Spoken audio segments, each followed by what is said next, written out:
Hey, Twisted listeners, I'm Cindy, And I'm Diva and this is Twisted Listeners, a podcast about murder. and Liz.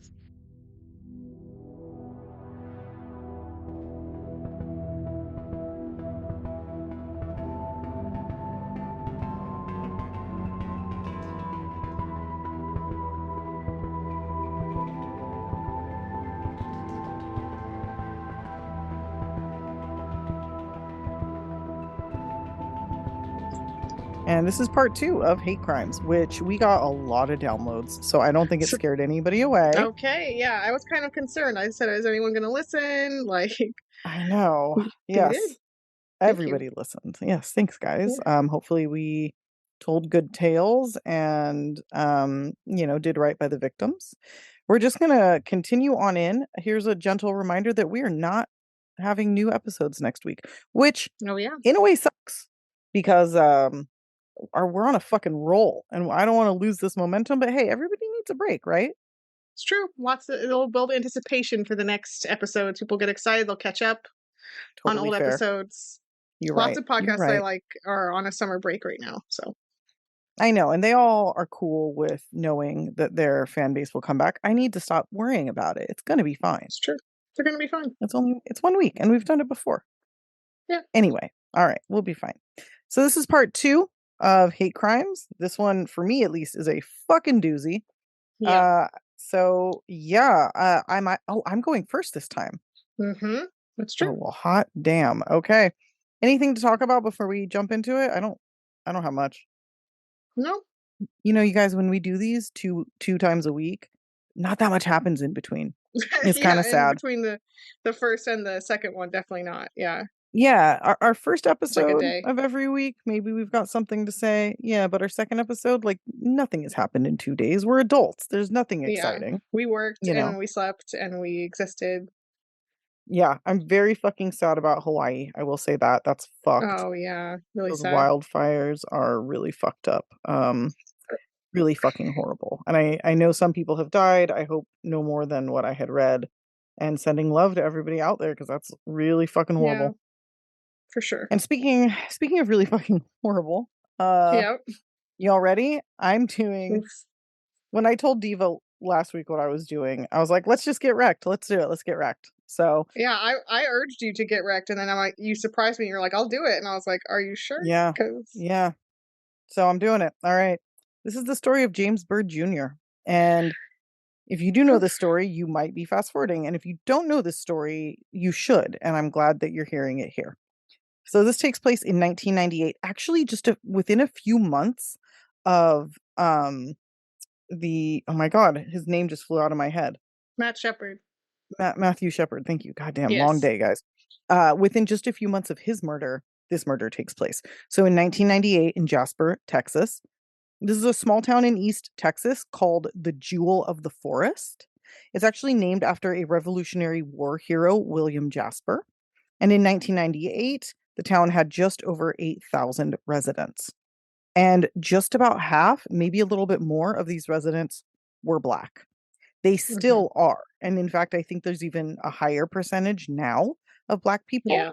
The second highest, obviously, is going to be white. And then we have, various other races. But it's predominantly a Black and white town. That's it. Okay. Doesn't have a great median income, around 25,000 in the year Oof. 2000. Hmm. And as we all know, Texas, like so much of America, has a long history of racism and violence. But I think Jasper tried to be a quaint town, not problematic. And it really does seem like they had their shit together. And also, kind of, this story kind of shows the strength of a small town in some ways, which I guess is good. Okay. Um, can you hear that plane? No. Okay, good. My window's open and I was like, God damn, that's loud. It's been a while since I've heard it like that. All right. In any case, so of these 8,000 or so people living in Jasper in 1998 was the Byrd family, including James Byrd Jr., who I believe was the third eldest of 9 children. Now, by 1998, he was 49 years old, but he had been born and raised in Jasper. Okay. And as the third eldest of 9 children, and I believe the first boy, He was the family protector, the teacher, the guide to the younger kids. He was a very loving, protective, great brother and great member of this family. So the family didn't have a ton of money, but they had a good life. And one of James's little sisters said she remembers feeling safe and warm while growing up in Jasper. Mhm. And she said a big part of that was having her older brother James there to take care of her. So, really good feeling about the town. It's quaint, everybody knows everybody. It's like Mayberry from like the Andy Griffith show. I almost said the Andy Yeah. Warhol show. Hilariously. Different Andy show. different show altogether. The Andy Griffith show. Yeah. Yeah. Um so she also said, that even though her brother was there to protect her, she didn't need a lot of it because again, the town is very nice. Yeah. Now, James was born in 1949. Like I said, he was raised in Jasper, and he attended J.H. Rowe High School around the time that school desegregation took place. So I believe Okay. his graduating class was the last segregated class, Oof. which is fucking crazy. You So forget he how, like, recently that is in history. very fucking recent. Yeah. And again, well liked at school. He was a singer, he was a dancer, he played the trumpet. He was very boisterous and outgoing. Everybody loved him. He was often asked to play at birthday parties, graduations, even funerals. People would ask him to come play. There's Wow. a really cool photo of him playing in a large group of men at some sort of party when he's like maybe 20, like real, That's real young. cool. Yeah. And he did this for much of his life. So again, super well liked. According to his former neighbors, everybody knew him. Everybody liked him. He was just everybody in town. I mean, there's only 8,000 people in town. And if you So, are yeah, born and raised there, you probably you actually know know people. everybody, Yeah. you know. James was married for a time. He had 3 kids. He did later divorce, and due to an accident, he became disabled. And this Okay. unfortunately led to a lot of drinking on his part. But people said he was still a jovial and friendly person and still very fun. But he wasn't really able to work. And I think that was a little hard on him. Yeah. Yeah. He did work when he could, and when he could, he was a vacuum salesman and he would like do door-to-door sales. Yeah. And it was funny, like, one of the quotes, somebody was like, "He was such a good salesman that after one conversation with him, you'd end up with a $2,000 vacuum." And I think Yeah. that's, like, So, like, really using his good personality in a sales context. exactly, and, like, I'm in Yeah. sales and, like, sometimes it's hard to sell fucking catering for 50 people for that much? So, Yeah. that really, I think, says something about who he was. So while things weren't perfect in his life, it definitely wasn't due to anything he did or anything he Right. did or didn't do, as a person who he was. It was just bad luck. And for the most part, he took it in stride. Yeah. So now, on the night of June 7th, 1998, it was actually the day of June 6th. James went to, I believe, either a baby shower or a bridal shower for one of his nieces.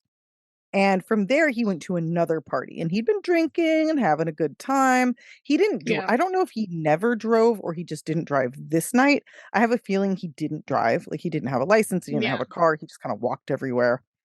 And A small town, you can probably do that, like, fairly easily too, so totally. Yeah, totally. And sometime pretty late at night, after midnight, because officially it was June 7th, he decides to walk home from this party. And it was totally normal for him to do that. Like, yeah. nobody was like, "Oh, be careful. Like, that's unsafe." And Everybody he's a was like, dude. Yeah, he's, like, an older totally. dude. He's yeah. Absolutely. So as he's walking, he's approached by a truck, and in this truck are 3 men. These men were 31-year-old Lawrence Brewer, 23-year-old John King, and 23-year-old Sean Barry. 2 of these men, Sean Barry and John King, were also locals and had known James, at least peripherally, for basically Yeah. their entire lives. So Okay. James, being 49, probably watched them grow up, Ugh, like, yeah. yeah.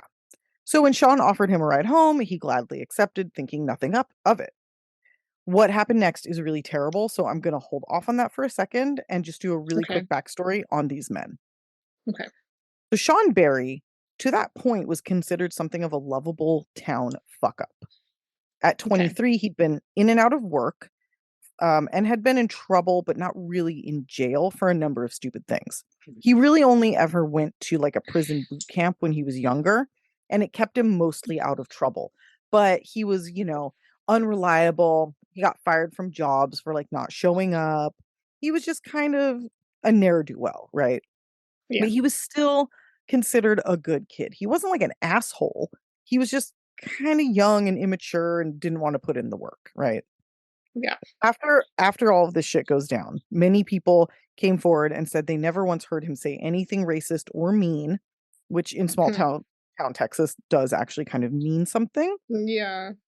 That being said, he was friends with John King, as the two had gone to school together and had even ended up in jail together for the first time after a botched burglary. So they did go Okay. back quite a ways. And So they you crimed are, together. yeah, and you are the company you keep. And these three Yes. men at this time all lived together. Okay. So when you are sharing a living space with people who Yeah. are also your friends, that is a choice and that is a reflection of who you are. Correct. Right. John King was more of an outright dickhead. He was a Yeah. bad kid, a bad adult, unlikable fucking person. When they both went to the boot camp jail thing, Sean kind of turned his life around. John did not. John, like Sean and basically everybody else, was from a working class family. They were Baptist. So, in some ways, I think it kind of makes sense that he had the views that he did, just because Hmm. Baptist is pretty fucking gnarly. Yeah. After the boot camp, he found himself back in trouble so much that he was eventually sent to Beto 1, which is a super hardcore prison, where he ended up joining a white supremacist group, possibly for protection, but just as likely because it was aligned with his values. Yeah. This is where he met Lawrence Brewer, who was obviously, I think 8 years older than him, so much older. And the two became friends in their sort of love of hatred and love of criminal behavior. Okay. Cool. Lawrence, yeah, great, right? We're off to a good start. Lawrence was from another small town in East Texas, also, and also came from a working class background. His parents later said that he had learned to hate in prison, but in these smaller towns, I think it's a pretty, you know, easy lesson to learn. Yeah. Once both men were released from prison, they came back to Jasper. I don't know why Lawrence came, but he did. I mean, they all ended up living together, so maybe it was like, let's, work and live together, whatever. Yeah. Let's just be And they shitty just asshole friends together. exactly. And I don't really know what they were doing while they were there. I think they were sort of in and out of trouble a lot, doing illegal shit, drinking, causing trouble, Hmm. getting kicked out of bars, and absolutely being very vocal white supremacists, like very Okay. vocal Yeah. racists. Yeah. Um, yeah, the group that they had joined was called the Confederate Knights of America, like Oof. KNIGHTS. And John, who I guess actually went by Bill, but I don't give a fuck because fuck him, wanted to kind of prove to his older buddy like how devoted he was, to this. Yeah. So they were out at a party that same night, all three of them. Apparently, a black woman showed up at this party and they were like disgusted and left. Now, Okay. again, I don't know that Sean was disgusted, but I know that John and Lawrence were and they all left together, right? He's complicit with their shit. Like, for sure. Yes. Exactly. So now we're back to the night in question, or the early morning of June 7th, 1998. These men have just picked up James, but of course, instead of actually taking him home, they do some of the most horrific shit I've ever Yeah. read or talked about. So they offer James a drink. He says he doesn't want one. They drive him out to a deserted area instead of taking him home. Obviously, there's many deserted areas around these parts, Yeah. and they begin kicking him, beating him, kicking him in the face, kicking him in the body, torturing him. They beat him with a bat. And once he's incapacitated on the ground, because remember, he's already like physically disabled. Yeah. Um, he's already like an easy target. This is Right. insane. They spray painted his face black, and then this is insane. They urinated and defecated on him. So disgusting. They're monsters. Fucking Yes. animals. Animals. Fucking animals. Yeah. Yeah. They obviously were calling him horrific racist names. When they Yeah. were done with all of this, they took a large logging chain and tied him by his ankles to the back of Sean Barry's truck. The chain They really, to me, makes it, like, so medieval and, like, I don't know, there's just something very medieval about the chain that makes it so haunting, like Yeah, it's just, I mean, as if the rest wasn't enough. I mean, it's par for the course in a way, but yeah. it's also like just what the fuck, you know? Yeah, yeah. So they drag him for 3 miles, 3 fucking miles behind this truck Mm, yeah. in country back roads. When they were done, they got out of the truck, found that a lot of James's body was no longer attached to the truck, including his head and one of his arms. Mm, They took the remaining parts of James and they placed them on the steps of a local black church. ugh, yeah. It's And grotesque this is from, like, this start to finish. this isn't a town where everybody attends church. And so Yeah, it's yeah. just fucked. When I'm just going to get this out of the way, I don't really want to talk about it more. All of his ribs were broken. His arms and elbows were ground down to the bone before the one That's was ripped off. ugh, Um, there's a little bit more I'm going to talk about later, but I just want to get that shit out of the way. So then they went home. Now the next yeah, day, people just didn't boop, boop, boop, going just about their just went day. home. Yep, Yeah, another night. Now, the next day, people didn't find this body for a few hours, even at the church. And in fact, there was a call for a hit and run on Huff Road, which is where he had been dragged, in yeah, addition to finding part of James at the church. So there were like two separate calls. Like, holy fuck, okay. there's like a torso and legs at this Yeah, fucking church. And then what they thought was a hit and run on this road. But very quickly, police put it together, realized what happened, or started to kind of realize it. yeah, And at the scene on Huff Road, police found obviously parts of James. They also found some evidence, including a lighter with KKK inscribed on it, empty beer nice. cans, yeah, some keys, and another Ku Klux Klan emblem of some sort. So, very pretty quickly, it's like, oh, this is a hate crime. Even though there weren't Yeah, really hate crime laws in Texas at that time, I think the word had kind of been, tossed around a bit in our, justice system or whatever. yeah. And so they were putting it together. When you drop your KKK merch at the crime scene, it's like, yeah. Yeah. Yeah, Yeah, exactly. duh. So obviously, this is a huge fucking deal in the news. And just like with Matthew Shepard, the small town was suddenly overrun with news stations from around the country. The locals did spring into action. And instead of this town, which is like 50-50 black and white, like tearing each other Yeah, apart, they actually all came together and they it's offered great. counseling, comfort, reassurance to each other. Like, this is not going to happen again. This is not our town.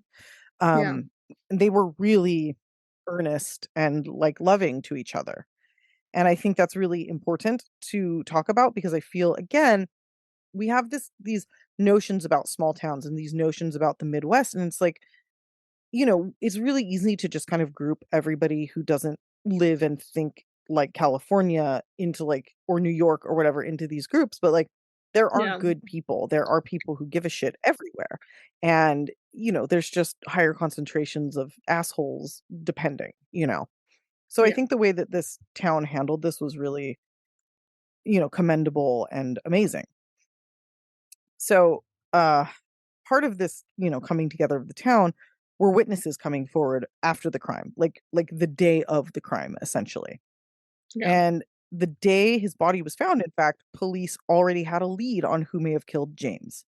And this is because a witness came forward and said that she saw Sean Berry's truck driving down the road with James sitting in the truck bed. So, Nice. not being dragged behind, this is when they were still like giving him a ride somewhere. Just before, yeah. Mhm. And at this time, like I said, they all lived together. So by that evening, all three men were arrested and in jail while the investigation continued. And I wanted to say something here because you will read or hear a lot about Sean Berry not being as bad, not being the one to do it, not Yeah, being, a white supremacist, being just right. making bad decisions, just being a stupid kid. He was living in a house that, when raided by police, was full of Nazi paraphernalia and Ku Klux Klan paraphernalia. Yeah, you Maybe don't they get to didn't be find it in tacitly his okay with room. Nazi stuff, like, you don't get to be, No, like, quietly okay no. with that. No. You can be tacitly okay with, like, your roommate eating your other roommate's yogurt and you're like not a bad person. But when you are Right. living with Nazis and white No. supremacists and Ku Klux No. Klan members and just surrounded by their shit, you might as well be one of them because you basically are. Yes. So, Yes. you know, fuck off with that bullshit, right? Definitely. Okay. So what police found to have happened was obviously atrocious. The main way that they found out was through Sean Barry, who made a deal to cooperate in return for taking the death penalty off the table, and he testified Yeah. against both of the other men. All of these trials were separate. And obviously, at this point, it's national news. People are out for blood. Sean said, of course, he's diminishing his role. He was basically forced by his friends to participate in the murder, and that Mhm. he tried to stop them. And they told him that if you love, you know, uh, you're next, essentially. And Okay. I think this is bullshit. But he Yeah. said, I mean, I think there is truth in it, but he's also diminishing his role. He said that the two men took turns beating James while he begged for his life. Then they were the ones to tie him to the bumper, and John King was the one to drive the truck. Later, during the trial, both men would in turn blame Sean Barry, Mhm. which they would do because they see him as like a class traitor for like selling them out, or not class traitor, a race Yeah, and by traitor. all accounts, it's like you 2 are the most Nazis of the group, so, like, no, it doesn't Yes. work to blame Sean. Well, what's his fucking face? Lawrence Brewer said that Sean had cut his throat and that so he was dead before they dragged him because he was trying to like diminish that. But Right. very unfortunately, a medical examiner came forward and was like, Yeah. no, there was very good evidence that James had been holding his neck up for Ugh. probably about a mile of the dragging to try to protect his head. Yeah, So it's another of the most haunting things about this case because, like, to know that he was going through fighting that for and his life. Yeah. trying yeah, exactly, literally fighting to, like, not die. Right. Right. It's really fucked up. Ugh. Um, so also his torso was mutilated before being dumped, which is very similar to like old-timey lynchings, which also were not that Mhm. long ago. I So mean, very this is hateful. essentially an old-timey lynching, like, I mean, it this is. is Yeah, it is. it is. That's what it is. Yeah. Yeah. So anyway, these fucking losers all ended up going to prison. Lawrence and John were both given the death penalty.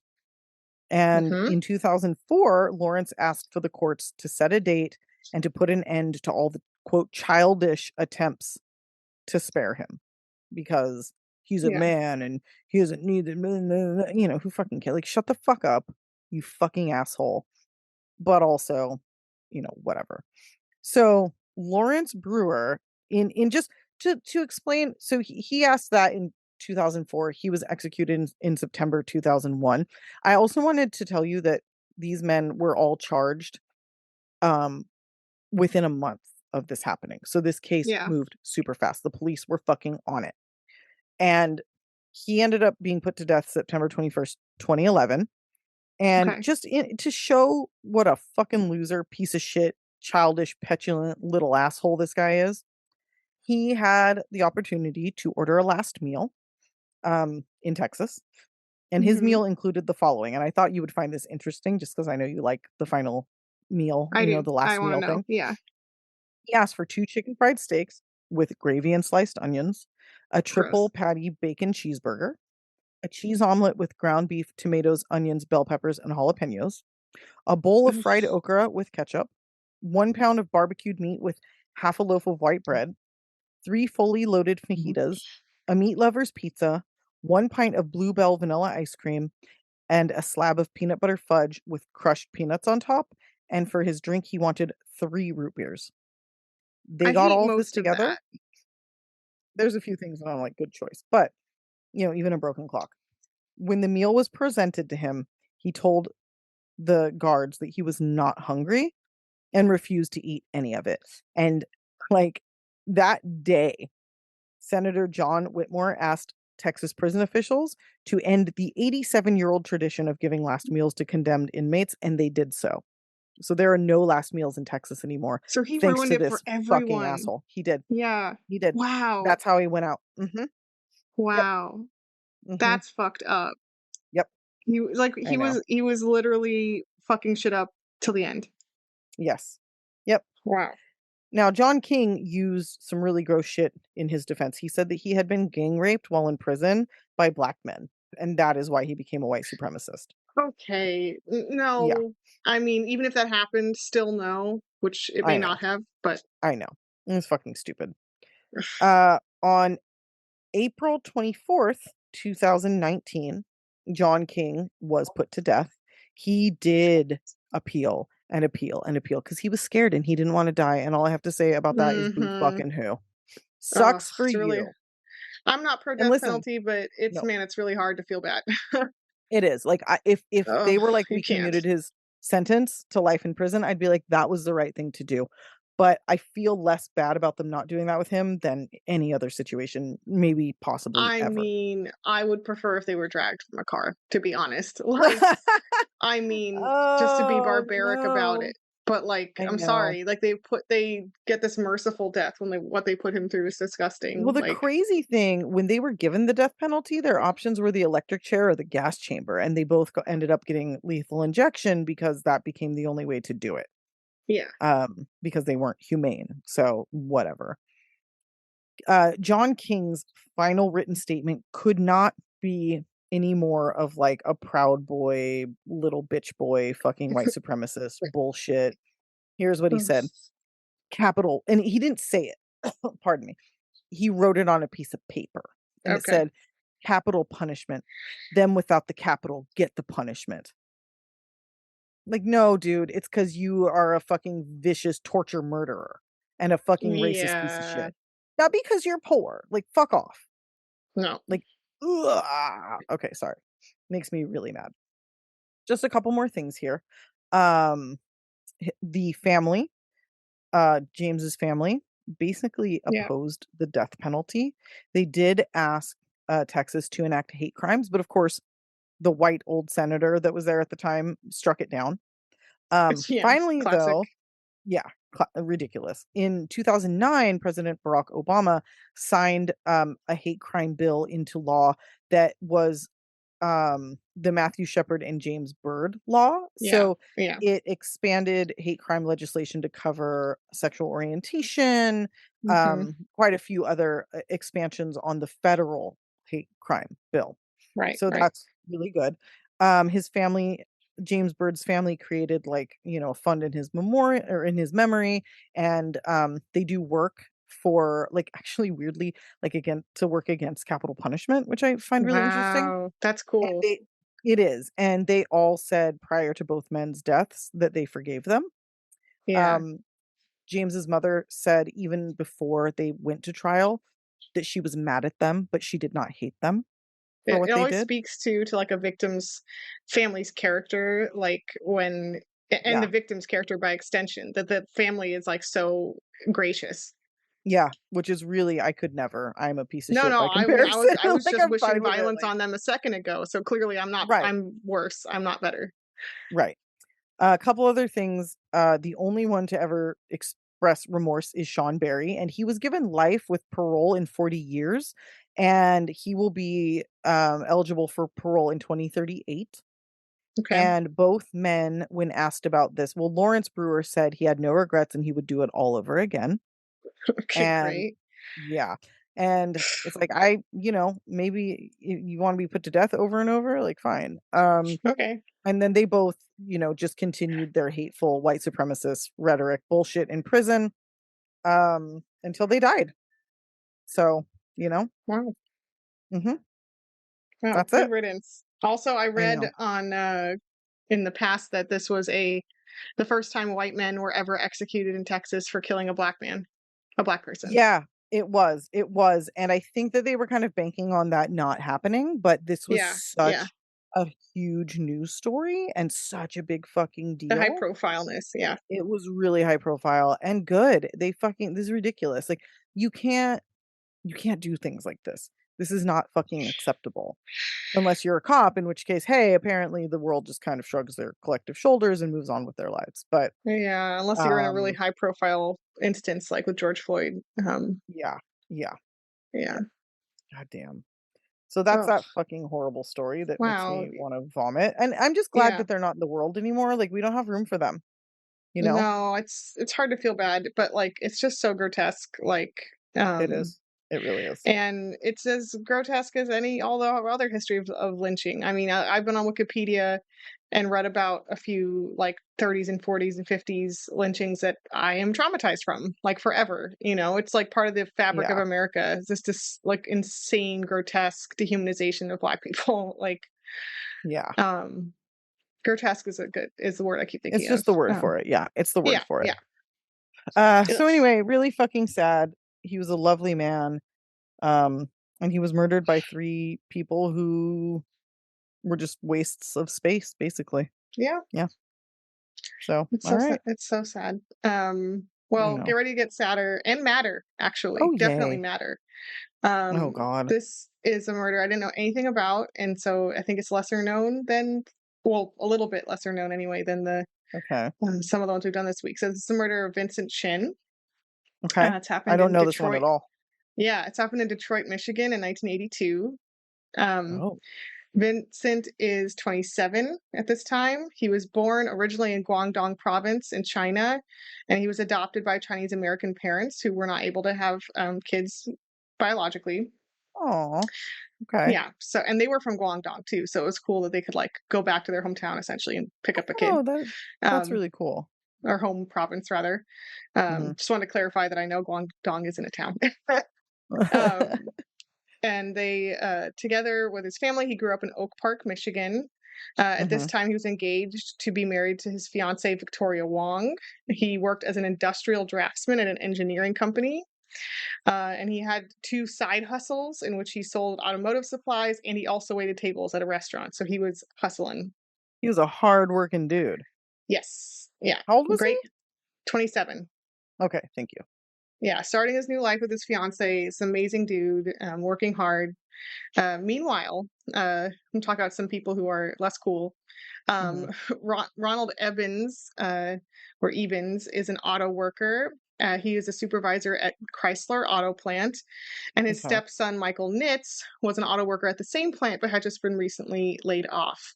So Okay. I have to explain here that the auto industry in Detroit, which formerly was a huge driver of like jobs and everything, the economy in that city, Mhm. um, was going through a really rough period at this time in the early 80s with lots and lots of layoffs. And this arose because there was a lot of competition from kind of rising star Japanese car companies, which led to competing US car companies in Detroit using more and more automation in their factories to kind of churn out the product faster. Mhm. And in turn, they laid off more and more workers. Um, Okay. So I but see where the somehow, hate's stemming from.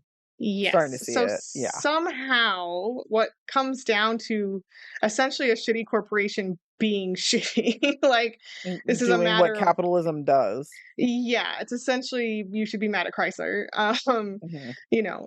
Corporations being competitive and shitty, turned in the minds of moronic racist people in the area turned into a reason to scapegoat Japanese Americans. Right. And this phenomenon at in this time in America, actually writ large, but especially in Detroit, of expressing hate and racism for Japanese Americans and assaulting them in various ways was had a Mhm. term. It was called Japan bashing. Okay. Um, Okay. there's a Wikipedia page for it. Japan bashing. Japan bashing. Wow. Yep, Okay. yep. And it really, it's an interesting chronology because post World War II, which we know was like the peak of Yes. anti-Japanese and anti-Asian sentiment when we like, put them in concentration camps casually, right? Yeah. Literally, we're like Nazis. Yeah, yeah, yeah, yeah, yeah. Yeah. That part. When we did that. Yeah. So World War II was obviously the peak of that sentiment, but it never went away. And the 80s is described as like another peak, essentially. Like the kind of anti-Japanese sentiment is like still with us, and then it kind of peaks So again. weird. That's so Hmm. weird. Yeah, Yeah. Which is very funny because weird. they're also considered like, um, what is it? Model Like they're minority. model minority thinking. I was like, it's Yes. an alliteration, but I can't think of it. So it's a really Yeah. interesting dichotomy with that, you know? Yeah, and I find this is a whole other side rant I won't go too far into, but like I find this whole thing obsession with hating on Chinese made and Japanese made goods fascinating. Like you always get people besmirching something for being made in China, or like saying it's not very well made, or likewise being obsessed with like how Japan. Whoa, sorry, that was my cat, my thunderously chonky cat just ch jumping out of a box. All good. Okay, Um, but she wait, being thundered up. obsessed with how Japanese what? Yeah, how Japanese technology is, like, so advanced, right? And, like, kind Mhm. of, so there's this weird, like, jealousy and hatred at the same time or, like, kind of resentment that Right, they're, like, always surpassing us in, like, technology. right. Um, it's weird.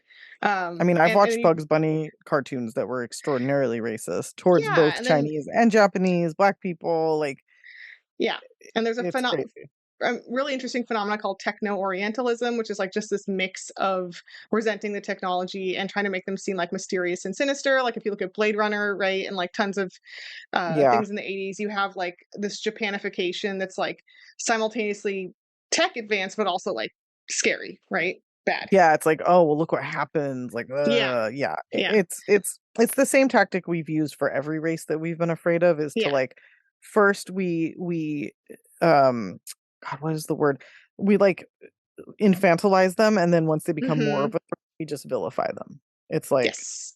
Yeah. yeah, fucked up. So this is the backdrop against which this is taking place. So on June 19th, it's a summer night, and Vincent was actually out having his bachelor party with his friends. He was due to be married about a week later, and he was out at a strip club called Fancy Pants, which is great. That is a fantastic name for a strip club. Holy Yes, shit. That yes, that I think guy, so. whoever named that club earned their fucking pay. Yeah, and he was Ugh, having drinks, he was a little drunk by all accounts, but what it's his bachelor party, what do you expect, right? He's out with his right. dudes, doing the thing. And while he's out at this club, asshole Ronald Ebens, who I mentioned, um, Mhm. basically starts a fight with Vincent after he was somehow offended by seeing Vincent give one of the dancers a large cash tip. So I don't know if it was like $100 or what, or like some large amount of cash, but this bothered Ronald, which is hilarious to me. I put so much together in that moment, what went through this Yes. guy's fucking head, you Yes. know? He's mad that there's an Asian man who has money, I think. Yeah, Um, because the Asian men took his money, right? That's yes. and they Yes. probably gave it to him. That's how he got Mhm. it was by taking it from the white man, and why are you in our country? Like, that's all Yep. going through Yeah. this idiot's head all at once. Yes. And he yells at Vincent several offensive things, including, quote, "It's because of you little motherfuckers that we're out of work." There it is. And the dancers at the club fully heard this, all the racist things in that statement and other racist things that he was saying. So they were just like Mhm. standing by, like, shit. Right, Um, Vincent fought back, at least verbally at first. He definitely was like, "Fuck you," like he's not taking shit. right. And kind of a fight ensues between the two groups of men, and eventually everyone involved, including Vincent, is kicked out of the strip club. Because the bouncers don't care what's happening. They're just like, everyone who's being crazy, get out. Yeah, if you're fighting, you're out. It doesn't really matter who was right or who was Yes, wrong, like, yes. So they they all get can't have tossed that out. there. Right. Exactly. The two men would later they continued arguing outside, and these guys are just hurling the racist, fucking most racist shit, and Vincent's just basically fighting back, like, "No, hey, fuck you." Um, Yeah, but totally. the two men would later claim that Vincent threw the first punch at them in the bar. Whether or not this happened is disputed, or if it's them saying this after the fact. Right. But we know he tried to defend himself at least verbally, if nothing else. Okay. But there was no He's witness there who could say one way or the other? That feels weird. Yeah, it's only in Evans and Nitz's Michael and Ronald's, opinion that he threw a punch. I didn't see anyone else saying that, so take that with a grain of Huh. salt. Yeah, Um, but it big doesn't time. really matter in the end if he did or not. And frankly, if someone's saying racist shit to you, I don't blame anyone for punching that person. Like, Yeah. No, I fuck really no. don't. I do That's not like blame a them. whole movement right now is like punch fucking Nazis, like punch Yeah, racist people. Like, I don't let them doesn't, fucking get away with it. perfectly fine move to me, if he did. Right. Um So they're outside. Like I said, they continue kind of scuffling here. Vincent allegedly called Ronald a chicken shit, and that's like really offended them. Okay, um, so you can call this guy all sorts of racial slurs, yeah, but he fucking calls you chicken shit and like that's chicken the shit. line? Get the So at fuck this over point, it. that's what Michael said made him go to his car and get a bat. Oh, come on. And at this point, when Vincent and his friends see this, you can tell they don't want to have a physical altercation because they run down the street. They're like, "No thanks to the bat," like, Right. "Bye." Well, come on. I mean, that's like serious shit, you know? Yeah, they're like, "Okay." At Yeah. first, they were just arguing, drunk yelling, but then they see the bat and they're Right. like, "No, fuck this. Like, Right. Right. we're not Yeah. doing that." So they run away. Michael and Ronald get in the car and they proceed to spend 20 to 30 minutes driving around looking for Vincent around the neighborhood. If you tell me this is self-defense, I swear to fucking God, Diva. Okay, They continue. even I'm paid sorry. a random $20 to a random dude to help them look. So they're like surveying this fucking neighborhood, surveilling, They are whatever. paying money to like find Yeah. this guy. Yes. That's fucking insane. They eventually catch up with Vincent, who sadly was alone. I guess they all scattered or like his friends ditched him at some point. Um, No, come on. You mhm. can't do that. You can't do He that. was sitting outside a nearby McDonald's and kind of like in the parking lot. Oh, And the fight continues, except this time it's not really a fight because they just attack him with the fucking baseball bat. that's insane. Ronald Ebens beats him severely in the head with a baseball bat while Michael Nitz holds him down. Oh my God. Two off-duty cops, I believe they were eating in McDonald's, actually witnessed this and arrested the two men on the spot, like moments after. But it didn't take long for them to do the damage. Mhm. One of those cops described Ronald as swinging the bat, quote, as if for a home run. So that means very aggressively. Yeah, sorry, you can't I forgot our cameras are off, so you can't see my face, but I just made a very bad face. Okay. Yeah. Oh, Um, so Vincent was rushed to the hospital. He didn't die right away, but he died from his injuries 4 days later after slipping into a coma. wow, that's fucked. Fuck these Yeah. motherfuckers. Yeah. He was actually buried or had his funeral on the day that was supposed to be his wedding. Oh, Yeah. Yeah. okay. I just want to point out, because I didn't know where else to put this, that this is another case, much like I had in the first episode with Balbir Singh Sodhi and this sick man. This is Yeah. another case of racist hate criming people targeting someone for being a race that they aren't even actually that, right? Right, right. Um, This is just goes to show how Vincent is fucking Chinese. stupid. Oh my God. Yeah, he's Chinese American. So they're just generalizing Asians. It's awesome. Right, right. Again, not that they should target anyone, but it just makes to me it makes it extra stupid. It's Makes just them like extra stupid. so much more fucking pathetic is what it is. It's It's so pathetic. extremely fucking pathetic. Yeah. Yeah. So Yeah. Ronald Ebens and Michael Nitz were charged with second-degree murder. And from this point on, Cindy's going to scream into her Yes, I microphone for am. the next 10 minutes. Get Um, ready. they were allowed to plead guilty to the reduced charges of manslaughter, which, by the way, just means that there was no intent on their part to kill Vincent. Just want to specify that. Okay. They didn't At intend no, to kill him when they swung at him like they were swinging for a home run. yeah, with a bat to the head. Um, Mhm. who could know that that could kill someone, right? Right, who would ever know? So there's a quote unquote trial, but you can't see me, but I'm doing it in big sarcastic quotes, because it's more like a sentencing hearing, really, because they pled guilty, right? Right, but to I manslaughter. Yes. So at this Okay. hearing or any of the proceedings related to it, at no point were any of Vincent's friends who were witnesses that night called to testify.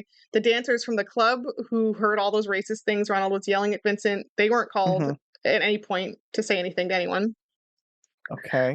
And the judge never heard from basically anyone involved in the case prior to sentencing. He only hears from the two men themselves, who pretty much just say that it was not racially motivated. It was just a fight. Whoops, we were just drunk. We didn't mean to kill him. Are you okay. So basically it's just like a bunch of white people excusing each other and Like we just had a fight and it wasn't racial. I'm sorry. Like whoops. this is Um insane. yeah. Like it would have been a fight if you punched him in the parking lot. That then you could kind of use that, but like it's you lost that argument at the time where you drove 30 minutes with the bat. That's where you lost that fucking That's the argument. thing. Like That's the thing. Like, we didn't mean to kill him even though we spent a ton of time specifically looking for him with a bat yes. we had already Yes. threatened him with. Like, what Yes. kind of little fucking If you losers. Like, get in a scuffle in the parking lot, again, ugh, then you can kind of say that. That's different. But like right. still. This is so fucking first degree murder. Like it's just Yes. unbelievable. It This is is. like Yeah. the textbook definition of first degree fucking murder. Yes. So the judge sentences them to a $3,000 fine and 3 years of probation. They never What a served a fucking single joke. night in jail because they bonded out. So they were never even inconvenienced. They did not spend a single night in prison. Jesus fucking Um, Christ. at the sentencing hearing, the prosecutor was not even present, and no one told the family about it. So there was no like even chance for them to do a victim's impact statement type thing. This Fucking happened hell. real quick, boop boop boop. And at the ready to scream at the top of your lungs at the sentencing, the judge gave a statement in which he said, "quote," famously said, "quote, these aren't the kind of men you send to jail. You fit the punishment to the criminal, not the crime." I just how is That's up there. That's up there with the judge who told Brock Turner he was like a fine young man and they wouldn't want to disrupt his life. Like that was like that just reminded me of that of like the problem it's is that those two judges said these insanely heinous should get them kicked off of the bench for like life 30 years things apart. 30 years apart. Yeah. Our It makes country me is want such a feels like oh, someone ripped my brain out of my skull and like squeeze it like a sponge. Like it's just like too you horrific to and also but to be completely fair to this fucking piece of trash judge, Mhm. he is just saying out loud the way our justice I can't even talk. The way our justice system actually works. If Yeah. they are black, if they are poor, Yes. then Yeah. you punish them based on that. If they are Yes. rich, if they are white, if they are well connected, then you punish them based on that. You don't Yeah. actually punish them for the crime. You For the punish crime. them Yeah. for who they are, For which who they are. he Yeah. just said He's the just quiet saying it. part He's just out admitting it. loud. He's He just just admitting it. Yeah, admitted and the it. Brock Turner judge and this guy both and they were like, "We can't send someone like you to jail." What they mean is white. what What they what they mean is mean is what white, male, have money, yeah, yeah, all that. that's what they mean. Yeah. So Asian American communities and their allies were immediately outraged at Vincent's murder and the, shitty sentencing and I'm had fucking outraged. massive protests. And so there's I don't want to say silver lining because that's weird when someone was murdered, but there's this kind of cool thing that happens afterwards where these massive protests happen, people carrying banners that say like we want justice. Another one said $3,000 for a human life. Yeah. Um, and at the front of this one of the protests, people held a giant banner that had actually Vincent's last words that he uttered to a friend of his before slipping into a coma, quote, "It's not fair." Oh my god. Yeah. That is absolutely fucking heartbreaking Yeah. because it's And he's not. probably thinking about his fiance and his fucking like life he wants to have. God Um damn it. so God one damn it. outcome of all this outrage is that by everyone's accounts, Vincent's case literally galvanized, it's the word that people use, so I stole it, Mhm. galvanize the Asian American movement in solidarity with one another. Um, and this is great quote that I didn't even write down who it was from, but quote, the most significant reaction to the judge's decision was the galvanization, indeed weaponization, of the Asian American community. Its reaction was so powerful and the coalition it formed so broad-based in terms of class, ethnicity, and age group that commentators frequently claimed that no coherent Asian American identity truly existed before this moment. Yeah. So it Wow. really like made Asian Americans come together in rage. Um, Good. Good. yeah, yeah, and realize that they are a community that shares a certain experience. Mhm. So Ronald Evans responded to all this outrage in an interview, which was wild, by the way. He gave lots of interviews like very early on, and this guy is a real piece of shit. And obviously he already know that, but Yes. he likes to be Yes. vocal about it. Mhm. And I can't even like I read too much of this, and I decided to include like none of it because but you can go read it if you want to be have your blood pressure go up. It's just like I really do. he's the most angering piece of shit dickhead and takes none of this seriously. Like his whole tone is that of like laughing. He doesn't Right. think He this doesn't is give a fuck. serious. Yeah. Yeah, he doesn't fucking care. He doesn't give a shit. Here's Fuck one of him. his responses to all the outrage, and he's trying to say he's not racist, but this is one of the best sentences I've heard of someone trying to say they're not racist. Where like, whilst they sound very racist, Okay. quote, I don't even know them. I've never been around them. The only ones I had ever met are the ones in Chinese restaurants, and they were always nice, and I was always nice to them. Oh my God. That's like the best he could do. And Oh. right when you say the only ones I met are the ones, Yeah. Yes. already it's You're off. done. You're done, dude. I met You're some of fucking those done. ones. Some of them. Oh, some of Oh my those. God. So community Oh. organizers and their outrage actually took the case to the FBI, who in April 1983 launched the first federal civil rights case centering on an Asian American victim ever. Wow. That's amazing. Yeah, and saying that it's in the 80s because I'm sure that wasn't the first victim, right? No, not by a Um, long fucking shot. no. The federal grand jury subsequently indicted Ebens and Nitz on charges of interfering with Vincent Chin's right to be in a place of public accommodation. So they kind of came up with some other charges. I don't think hate crime was an option yet. And you can't do double jeopardy, right? Yeah. So So I think they had to be tricky. they come up with some other stuff. Yeah.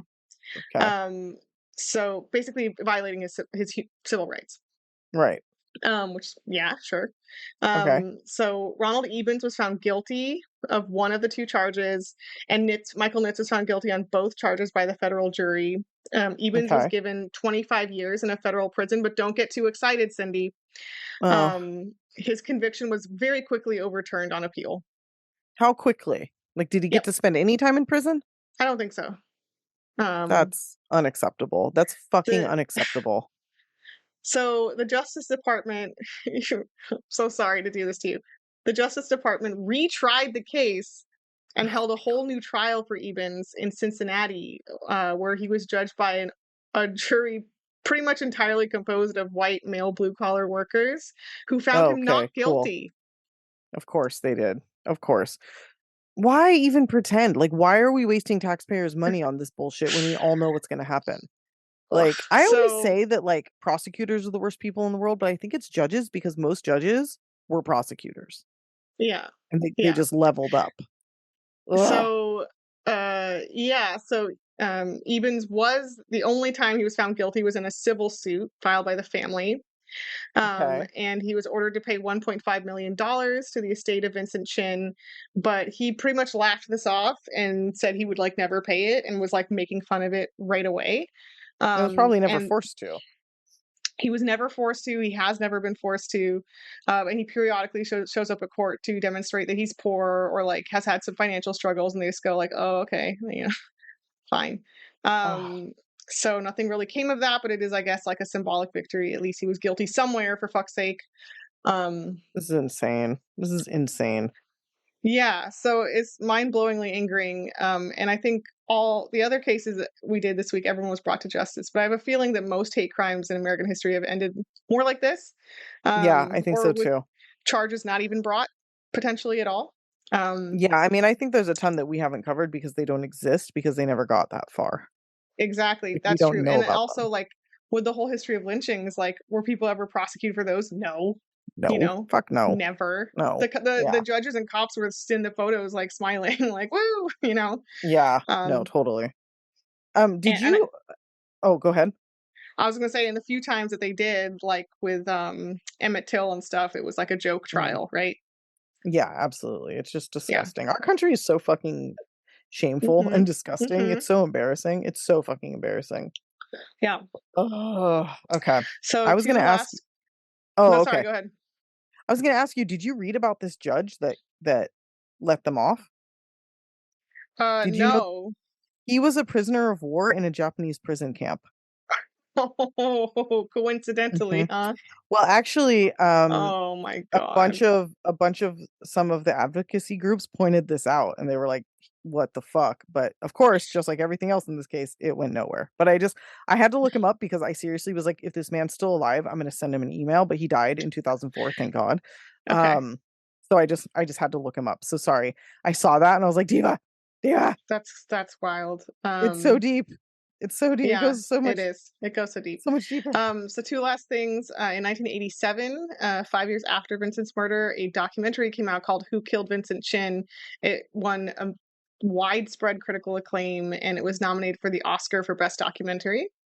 Assuming it did not Um, win. no, but go check it out. And also in 2021, an author named Paula Yu wrote a book called From a Whisper to a Rallying Cry: The Killing of Vincent Oh, Chin and the Trial That Galvanized the Asian American Movement.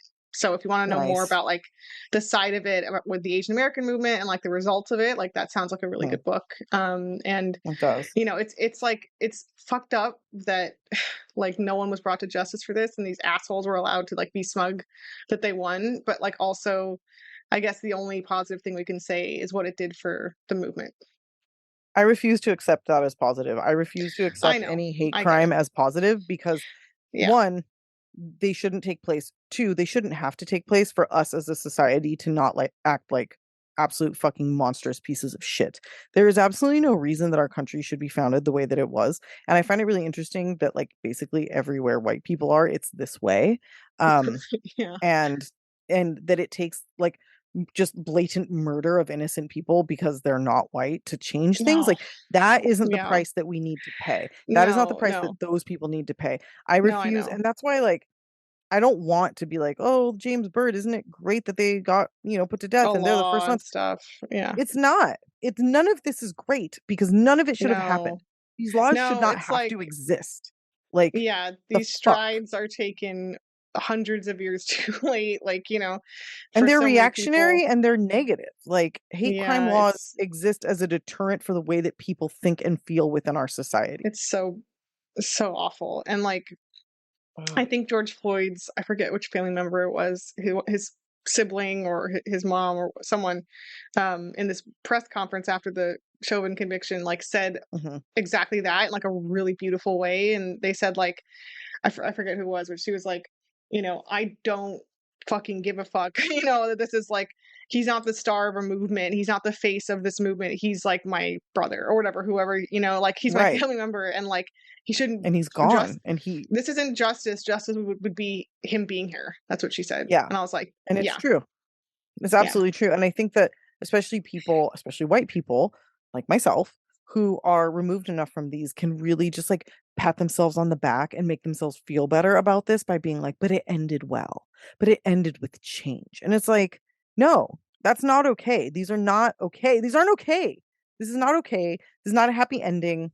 Nothing was worth the price that was paid to get here. And that's a price that shouldn't have been paid to begin with. And I just really think that like our need for like a heartwarming like ending, like a Disney ending is really like yeah, exactly why like white liberals are really the biggest mm-hmm, force destroying our country because yeah.